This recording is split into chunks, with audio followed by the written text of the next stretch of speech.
Merajut inspirasi, mengurai prestasi. Halo Sobat Kompres, selamat datang di podcast Bisik, Bincang Asik bersama komunitas prestasi. Tempat bercerita progresmu untuk terus berkarya dan menebar asa.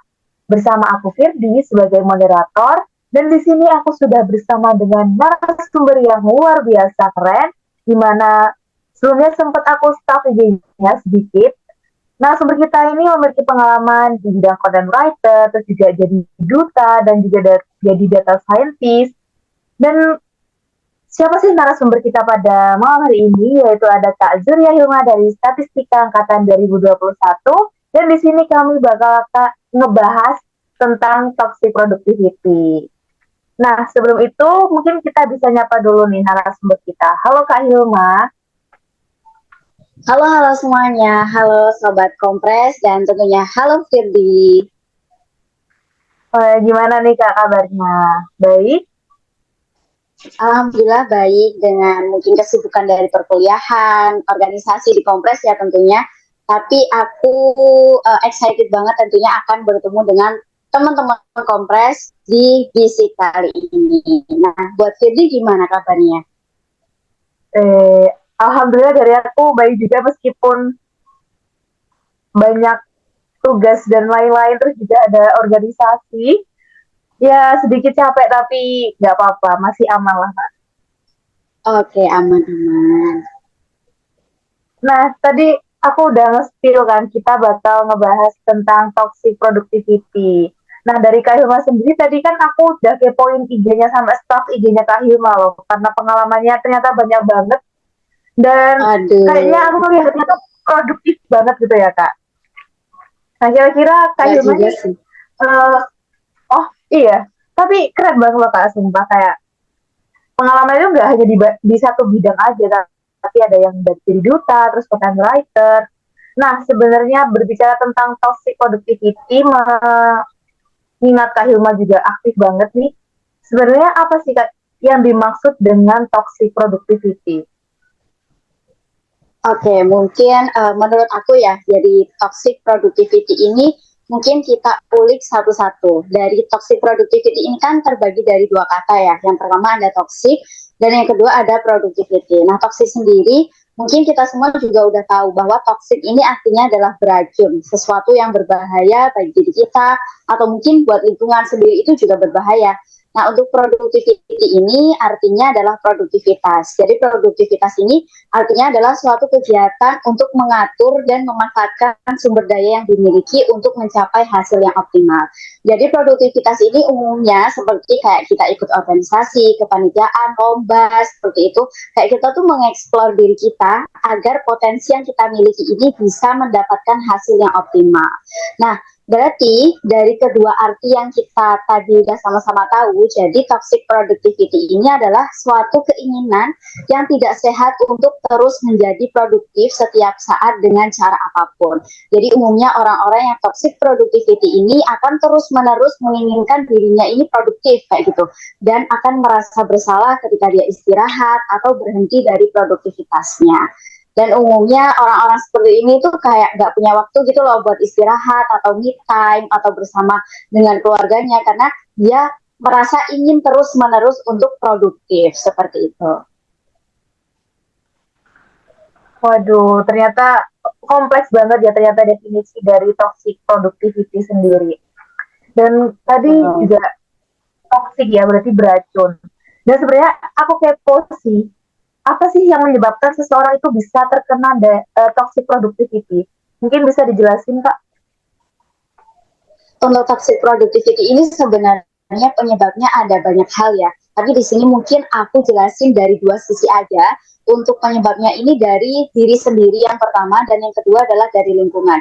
Dari diri sendiri ini umumnya karena orang-orang itu kurang bisa memberikan apresiasi pada dirinya sendiri. Kadang kita tuh kayak udah berusaha dari pagi sampai sore, kita kuliah, kita organisasi, kita ngerjain tugas, kita masih ikut lomba, tapi itu kita tuh belum bisa mengapresiasi diri kita untuk bilang terima kasih sama diri sendiri, itu belum bisa.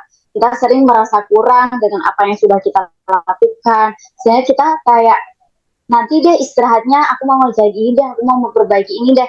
Nah itu adalah salah satu penyebab dari adanya toxic productivity yang berdampak dari diri kita sendiri. Nah kemudian tuh dari kita sendiri tuh juga kadang ada rasa FOMO atau biasanya takut merasa tertinggal.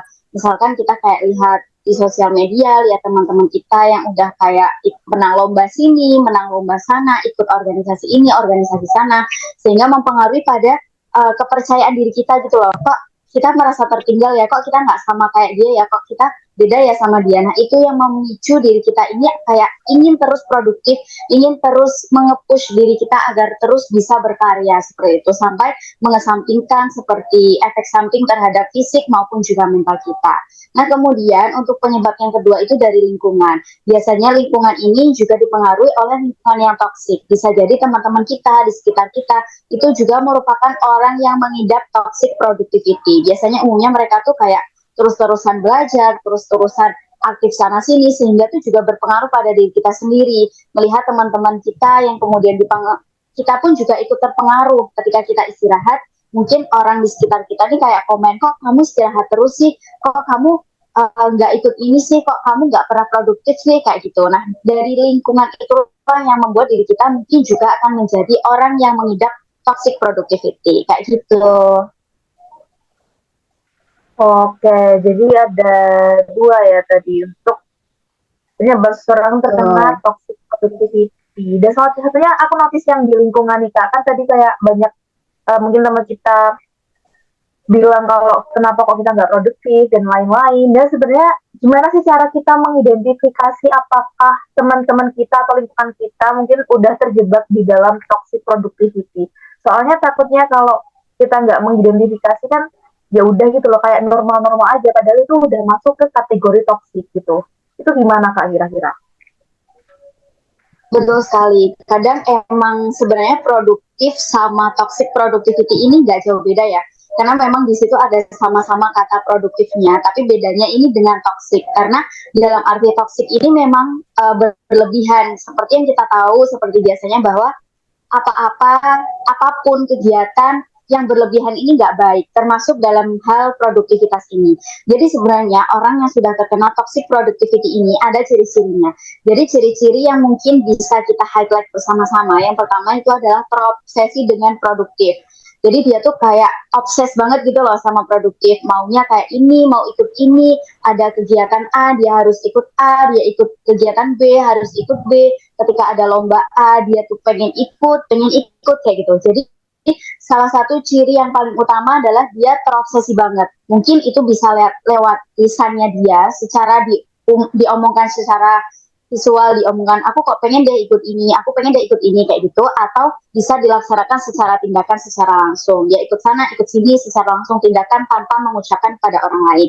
Nah yang kedua yaitu adalah merasa bersalah jika tidak melakukan apapun. Itu pun mungkin bisa kita lihat dari diri kita sendiri. Kalau mungkin orang lain bisa kita lihat ketika dia ngomong kepada kita kayak aku kok nggak produktif ya beberapa hari ini, kok aku merasa bersalah ya ketika aku nggak produktif.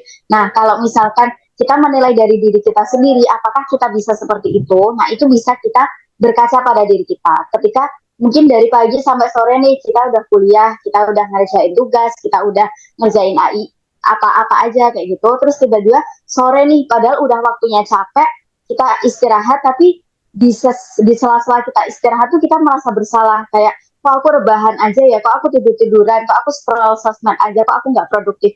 Nah itu adalah salah satu ciri-cirinya juga dari toxic productivity. Nah kemudian yang tiga adalah tidak merasa puas. Nah umumnya kan kita nih ada banyak ya tugas-tugas kuliah, misalkan dari matkul A hari ini ada tugas yang deadline-nya besok. Nah, kita udah ngerjain, kita udah kumpulin, tapi dari diri kita ini nggak merasa puas dengan hasil kita. Akhirnya kita perbaiki lagi tugas kita, terus kita kerja 2 kali, 3 kali, sampai merasa tugas itu kayak sempurna gitu loh, kayak merasa perfeksionis dengan apa yang kita kerjakan. Nah, mungkin itu juga berhubungan dengan yang sebelumnya aku singgung bahwa ciri-ciri orang yang toxic productivity ini adalah orang yang sangat kurang memberikan apresiasi pada diri sendiri, sehingga tidak merasa puas dengan apa yang kita kerjakan, padahal mungkin yang kita kerjakan ini sudah penuh dengan effort gitu ya, penuh dengan tenaga, kita udah ngerjain dari lama-lama waktu, tapi kita tetap aja merasa tidak puas. Nah kemudian yang keempat itu tidak suka untuk beristirahat. Jadi dia tuh untuk disuruh beristirahat tuh susah gitu loh. Padahal kan dari segi fisik maupun mental kita itu juga butuh beristirahat. Tapi umumnya orang yang toxic productivity ini akan merasa bersalah dan tidak suka untuk beristirahat gitu. Jadi mungkin kita bisa menilai dari teman-teman, dari lingkungan kita maupun juga dari diri sendiri jika kita memiliki ciri-ciri tersebut. Jadi kita ini termasuk orang yang memiliki gejala toxic productivity gitu. Waduh, kalau mendengar dari beberapa yang udah disebutin sama Kak Hilma tadi, kayaknya aku ada beberapa yang relate sih. Apakah aku udah juga di Waduh, toxic productivity? Ngeri banget sih. jangan deh ya. Ya. Nah, Karena ngomong-ngomong toxic soal, productivity ini,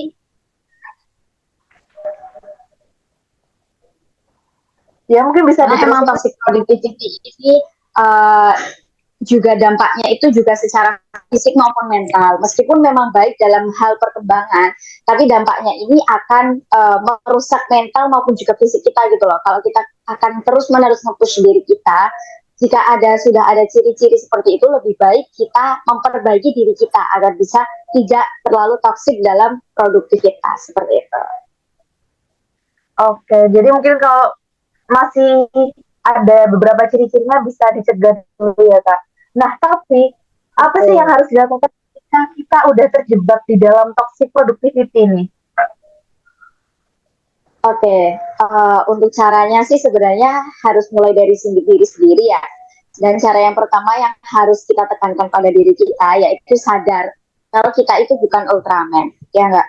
Karena kita itu adalah manusia biasa yang perlu istirahat, kita yang perlu me time, kita yang perlu waktu dengan keluarga, kita perlu waktu dengan lingkungan sosial kita. Dan percaya kalau kita itu bukan Ultraman yang bisa melakukan semuanya. Misalkan nih di organisasi nih, organisasi itu anggotanya bukan cuma kamu gitu loh. Banyak anggotamu yang lain yang mungkin bisa mengerjakan proker itu. Meskipun kamu juga harus berkontribusi ya, tapi tidak semuanya harus kamu semuanya menyelesaikan kamu sampai kamu kayak stres menyelesaikan semua itu sampai terlalu produktif sampai kamu gak punya waktu untuk dirimu sendiri. Nah, jadi orang biasa seperti kita ini selayaknya kita juga harus mengerjakan pekerjaan sesuai dengan kadar kemampuan kita. Jika memang itu batasnya sampai situ ya udah berhenti. Jangan kamu paksakan sampai kayak semuanya harus aku nih yang handle. Kalau orang lain yang handle ini tidak akan bisa sempurna kayak kerjaan aku kayak gitu. Nah itu salah satu orang yang toxic productivity yang merasa dirinya yang paling sempurna, pengen semuanya ingin berjalan dengan maksimal, ingin merasa puas dengan hasilnya sendiri kayak gitu. Nah, kemudian yang kedua adalah melakukan cara yang efisien dan juga efektif. Nah, mungkin aku tadi juga nyinggung terkait dengan pengerjaan tugas kita ketika kuliah, yang mungkin udah sebenarnya disubmit, tapi merasa kurang nih dengan hasil kita. Terus hanya kita ngerjain lagi, terus disubmit lagi, terus ada revisi lagi, dikerjain lagi, kayak gitu kan. Nah, kita bikin gimana cara mengerjakan suatu tugas itu dengan cara efisien dan efektif. Misalkan, kita tuh ngelis kayak apa aja sih yang sebenarnya harus aku kerjain secukupnya aja, nggak usah terlalu berlebihan, tidak perlu perfeksionis seperti yang membuat kita tertekan dengan pressure kita masing-masing kayak gitu. Nah, mungkin di list hari ini tuh aku mau ngerjain apa aja sih? Mungkin si tugas A, organisasi A, kemudian kepanitiaan A. Nah, besok baru tugas B, kemudian kepanitiaan B, organisasi B kayak gitu. Jadi tidak akan ada pekerjaan yang diulang di lain waktu karena itu benar-benar membuat waktu kita ini tidak efektif dan juga efisien. Nah, kemudian yang ketiga adalah menghilangkan pertanyaan, selanjutnya apalagi yang harus kita kerjakan. Nah, itu juga sering terjadi pada diriku sendiri. Jadi misalkan kayak aku lagi ngerjain suatu tugas nih, nah ini hampir selesai. Terus aku kayak bertanya pada diriku, habis ini mau ngerjain apa ya? Kayak gitu. Habis ini apa ya yang belum dikerjain? Nah, itulah yang bikin diri kita itu akan pada fase toxic productivity karena kita akan terus-menerus melanjutkan tugas kita mengerjakan produktivitas secara terus-menerus sampai kita tuh kayak lupa istirahat gitu loh. Jadi cara yang paling efektif adalah seperti yang mungkin tadi aku jelasin adalah kita mengelis apa aja yang hari ini kita kerjakan dan jika itu sudah selesai sudah cukup waktunya kita istirahat dan kita manajemen waktu kapan waktunya bekerja, kapan waktunya kita ngerjain tugas, kapan waktunya kita istirahat, kapan waktunya kita sosialisasi. Jadi tidak melulu tentang tugasmu, tidak melulu tentang kegiatanmu, produktivitasmu, karena kita juga perlu manajemen waktu untuk yang lain. Nah, kemudian yang keempat yaitu adalah melakukan self care, di mana di situ adalah kita menjaga fisik dan mental kita dengan melakukan hal-hal yang kita sukai. Misal, kayak aku suka membaca, aku suka baca Wattpad, jadi aku meluangkan waktuku mungkin 1/24 jam. Jadi 1 dari 24 jam keseharian kita untuk membaca, karena aku suka itu. Aku nggak apa-apa, aku nggak produktif untuk 1 jam itu, untuk aku melakukan kesenanganku itu. Juga begitu, juga terjadi untuk orang lain yang mungkin suka olahraga, atau mungkin suka dengerin musik aja, atau mungkin juga mengisi waktu dengan scroll sosial media aja untuk mencari informasi, atau sekedar istirahat aja kayak gitu. Jadi jangan terlalu nge-push diri sendiri. Nah, kemudian yang kelima yaitu adalah menyeimbangkan kehidupan profesional dan juga pribadi. Dalam arti kehidupan profesional ini selaku kita mahasiswa tentunya adalah mengerjakan tugas, kemudian konsultasi dengan dosen, kemudian organisasi kepanitiaan, dan kehidupan pribadi ini adalah seperti ya istirahat, me time, kemudian kita jalan-jalan mungkin keliling Surabaya gitu kan, jalan-jalan di Jalan Tunjungan, atau mungkin ke Kodam Brawijaya kayak gitu, atau mungkin sekedar curhat sama teman. Nah, itu perlu kita seimbangkan. Mungkin dari 1 minggu ini kita minta 1 hari aja untuk keluar dari sosial media. Kita nggak usah ngechat siapapun, kita nggak usah ngurusin tugas apapun, dan kita me time untuk diri kita sendiri. Kita bisa relaksasi dengan diri kita sendiri, ngomong pada diri sendiri, ngucapin terima kasih atas apa yang sudah kita usahakan selama 1 minggu full gitu. Kayak gitu caranya. Gimana, gampang nggak? Waduh, gampang sih. Kayak yang penting ya butuh partner juga sih ya Kak, mungkin dari biar kita bisa keluar dari toxic productivity ini. Dan ya aku rasa aku dapet insight yang banyak banget tentang toxic productivity, mulai dari definisinya, terus penyebab, cara identifikasi yang ternyata ada beberapa yang relate ke aku gitu loh. Terima kasih banget ya Kak, udah dikasih insight yang sangat insightful banget tentang toxic productivity ini, dan jawabannya sangat-sangat menarik semuanya. Dan mungkin ada beberapa yang ternyata belum aku tahu juga tentang toxic productivity, padahal udah sering dengar kayak gitu. Oke, sama-sama. Semoga bermanfaat. Semoga kita semua nih terhindar gitu ya dari toxic productivity. Karena antara productivity dan toxic productivity ini sangat tipis gitu. Jadi kita harus pintar-pintar untuk memberikan pagar mana yang baik, mana yang buruk, mana yang udah cukup, mana yang kurang. Kayak gitu. Oke, jadi gitu ya Sobat Kompres. Buat Sobat Kompres mungkin kalau ada tanda-tanda kena toxic productivity harus segera dicegah dan juga diatasi dengan beberapa tips and trick yang udah Kak Hilma kasih tadi. Nah, mungkin karena udah banyak insight yang diberikan, aku ingin mengucapkan terima kasih ini kepada Kak Hilma karena udah menyempatkan waktunya dan juga menjawab pertanyaan-pertanyaan dari aku yang kepo tentang toxic productivity dengan sangat jelas dan juga kompleks banget. Ya, jadi terima kasih banyak dan semangat Kak untuk menjalani aktivitas perkuliahan kayak gitu. Oke, jadi itu tadi podcast kita pada hari ini. Jangan lupa untuk stay tune dengerin podcast kita di bulan-bulan selanjutnya. Komunitas prestasi berkarya menuai prestasi. See you semuanya.